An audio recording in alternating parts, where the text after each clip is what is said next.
Mungkin di antara kalian pernah bertanya, bagaimana cara alam semesta kita ini bekerja? Bagaimana semuanya bisa teratur?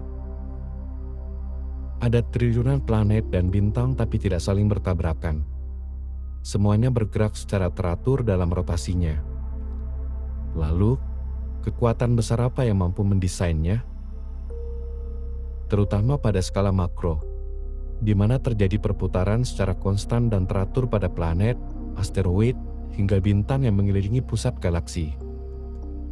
Ada miliaran hingga triliunan benda yang berputar konstan mengorbit pusat galaksi, termasuk bumi dan matahari kita.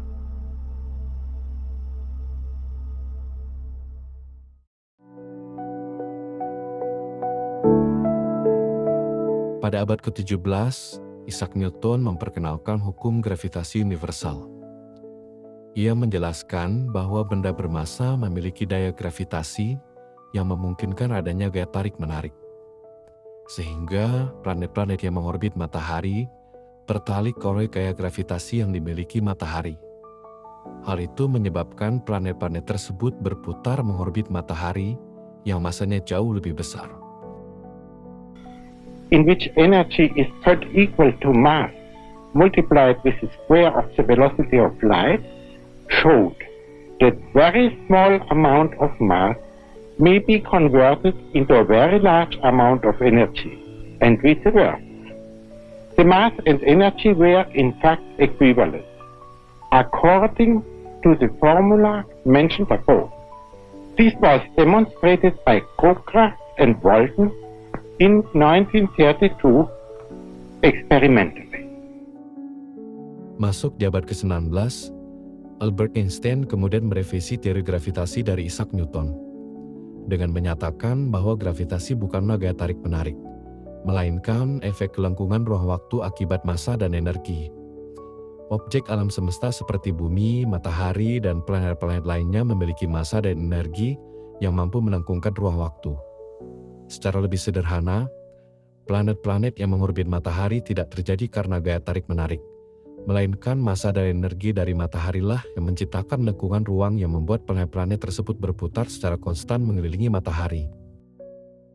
Sama halnya dengan galaksi, pada pusat galaksi memiliki objek supermasif yang dikenal sebagai lubang hitam atau black hole supermasif. Lubang hitam ini memiliki massa dan energi jutaan bahkan miliaran kali lebih besar dari matahari, sehingga menciptakan medan gravitasi yang sangat-sangat kuat, yang membuat lengkungan ruang yang masif bagi banyak planet, bintang seperti matahari, dan gas untuk mengorbit pusat galaksi tersebut. Berdasarkan hukum gravitasi, bahwa semakin jauh suatu benda dari objek bermassa dengan medan gravitasi kuat, efek gravitasi tersebut semakin berkurang bagi suatu benda. Maka, semakin jauh jarak suatu planet dan bintang dari pusat galaksi, efek gravitasi dari pusat galaksi akan berkurang terhadap planet atau bintang tersebut.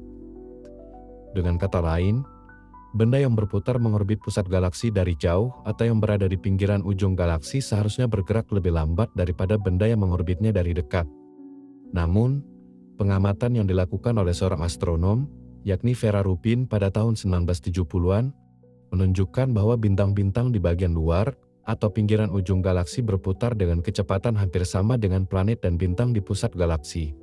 Seharusnya, benda-benda seperti planet dan bintang tersebut terlempar tercerai-berai keluar galaksi karena berputar dengan kecepatan tinggi dengan gaya gravitasi yang lemah. Akan tetapi hal itu tidak terjadi. Semua tetap berputar secara konstan dengan kecepatan tinggi yang hampir sama. Hal ini menunjukkan adanya massa dan energi tersembunyi yang memberikan gaya gravitasi ekstra, yang kemudian dikenal sebagai dark matter atau materi gelap. So think about it. This other galaxy in another universe would be invisible, yet it would have mass. That's exactly what dark matter is. Dark matter is massive, it has gravity, but it's invisible. It has no interactions with light or the electromagnetic force. So there is a theory that says that perhaps dark matter is nothing but matter, ordinary matter in another dimension hovering right above us. We should also point out, however, that there are other theories too. Dark matter is the cutting edge of science. Some people think that maybe it's a higher vibration of the string. All the atoms of our body represent the lowest octave of a tiny rubber band vibrating all over our body. And the rubber band can have a higher octave. That next octave could be dark matter. So that's yet another explanation for what dark matter might be. Sebagaimana yang kalian saksikan, bahwa dark matter ini tidak dapat dilihat secara langsung karena tidak berinteraksi dengan cahaya atau radiasi elektromagnetik. Kita tidak dapat melihat atau menyentuhnya, layaknya bumi, asteroid, dan lain-lain. Tetapi, dark matter ini memiliki massa dan energi yang dapat menghasilkan medan gravitasi. Dark matter ini diduga adalah partikel yang berasal dari dimensi yang berbeda dengan kita, tetapi dapat berinteraksi dengan objek-objek di dimensi kita karena efek gravitasi. Sebagaimana yang sudah pernah kita bahas pada video sebelumnya yang berjudul Dimensi Tuhan mengenai teori string, bahwa alam semesta kita ini terdapat 10 bahkan lebih dimensi. Partikel-partikel yang dihasilkan dari getaran string berinteraksi dalam dimensi-dimensi tersebut, termasuk partikel yang diduga dark matter ini. Dark matter ini benda bermassa yang tidak terlihat namun memiliki gravitasi yang berfungsi untuk menstabilkan galaksi dan mencegahnya terpecah atau tercerai-berai. Dark matter inilah yang membuat planet dan bintang tidak terlempar keluar dari galaksi, serta membuat mereka berputar dengan kecepatan tinggi. Seolah-olah, dark matter ini seperti perekat atau lem bagi benda-benda di alam semesta kita, seperti bumi dan matahari, yang membuatnya tidak tercerai-berai dan tetap teratur. Dark matter juga penting dalam pembentukan galaksi dan struktur besar alam semesta. Tanpa dark matter, galaksi tidak akan dapat terbentuk dengan cara yang kita amati sekarang. Karena gravitasi tambahan yang disediakan oleh dark matter diperlukan untuk mengumpulkan dan mempertahankan materi dalam skala besar.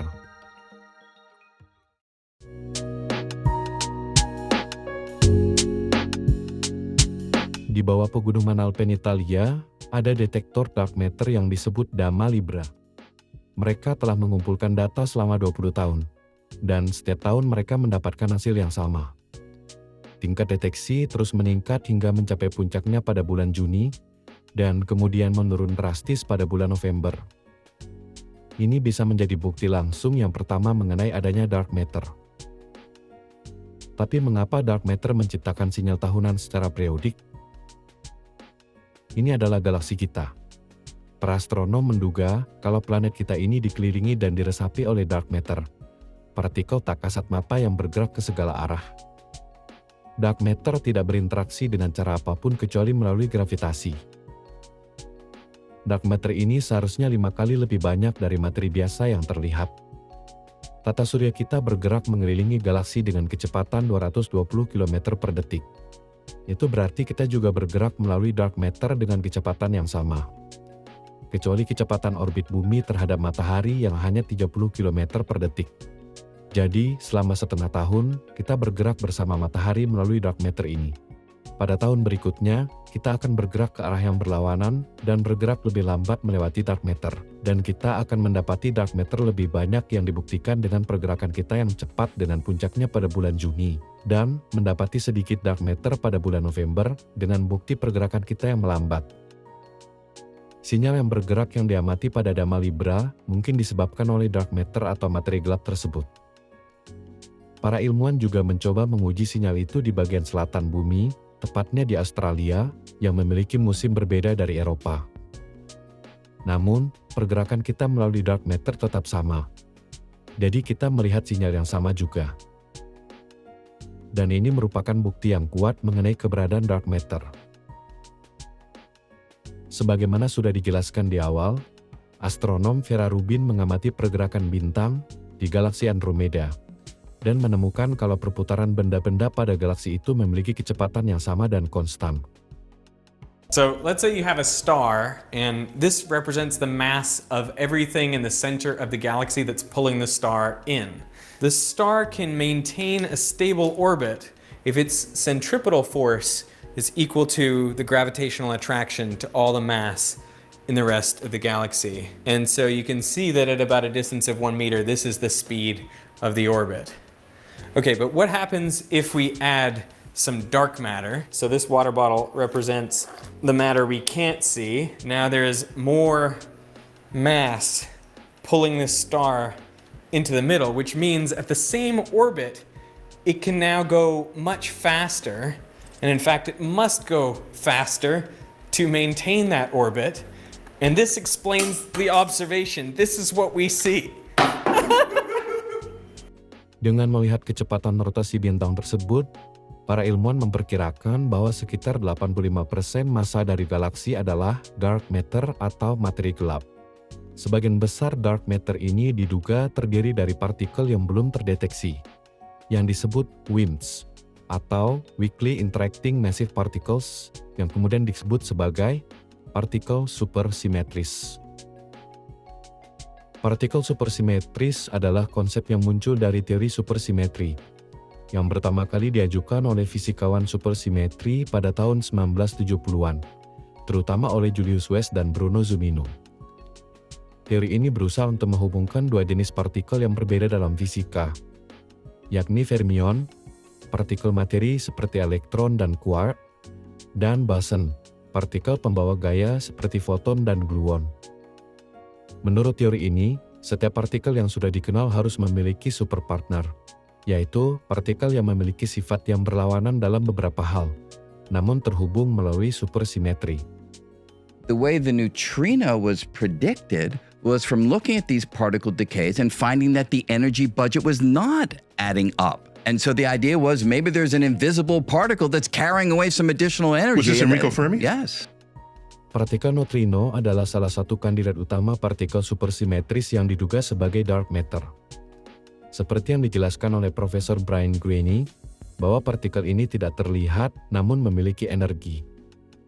Berdasarkan tabel dari partikel dasar, bahwa partikel neutrino ini memiliki massa walaupun kecil. Berdasarkan relativitas umumnya Einstein, jika neutrino memiliki massa dan energi, maka ia mempunyai medan gravitasi. Gravitasi tidak hanya ditentukan oleh massa, tetapi juga oleh energi dan momentum partikel. Partikel neutrino, jika sedang bergerak, energi kinetiknya bergantung pada kecepatannya. Karena massa neutrino sangat kecil, ia biasanya bergerak mendekati kecepatan cahaya. Sehingga momentumnya sangat dominan dan menghasilkan medan gravitasi.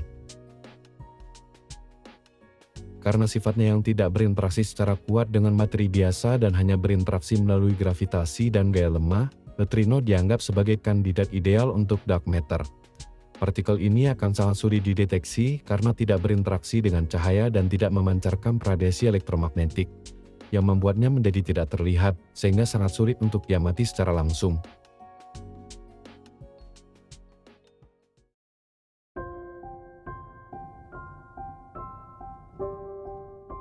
Sebagai objek penelitian dalam sains, dark matter ini memberitahukan kepada kita satu hal, yakni sesuatu yang tak terlihat bukan berarti tidak ada.